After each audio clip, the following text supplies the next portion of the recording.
बनाने वाली company Tesla ने अपनी कुछ गाड़ियों में ऐसा सॉफ्टवेयर मुतारुफ करवाया है जिससे गाड़ी खुद ब खुद यानी ऑटो पायलट मोड में चल सकेगी। ऑटो पायलट मोड ड्राइवर्स के एतमाद में इजाफे के लिए बनाया गया है, लेकिन इसके इस्तेमाल में एहतियात बरतना होगी ताकि पैदल चलने वालों पर नजर रखी जा सके।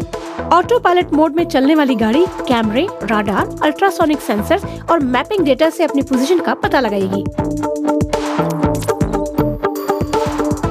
नहीं, ये नजर का धोखा नहीं है, बल्कि ये बल्ब वाकई घूम रहा है और बगैर किसी सहारे के। स्वीडिश कंपनी फ्लाइट ने एक ऐसा बल्ब बनाया है जो कि हवा में घूम सकता है, क्योंकि इसमें इलेक्ट्रोमैग्नेट टेक्नोलॉजी इस्तेमाल की गई है।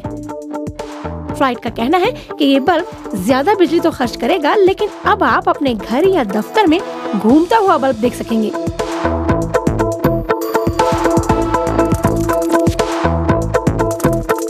प्लास्टिक के ये बैंक कार्ड्स तो 1 दिहाई से ज्यादा अरसे से गर्दिश में है, लेकिन अब इनमें कॉन्टेक्टलेस टेक्नोलॉजी मुतारिफ करवाने के बाद एक और बड़ी इजाद की कोशिश की जा रही है। अंगूठी और कंगन के जरिए पैसे या बिल अदा करना हैरानकुन तो लगा होगा। जी हाँ, अब आप अपने कार्ड को अपनी अंगूठी से मुंसलिक करके खाने के मजे उड़ाइए और बिल अदा कीजिए अंगूठी के जरिए। ये पैसे आपके बैंक अकाउंट से उसी तरह कटेंगे जिस तरह कार्ड्स के इस्तेमाल से कटते हैं। और हाँ, अपने पर्स से छुटकारा हासिल करने के लिए तैयार रहिए।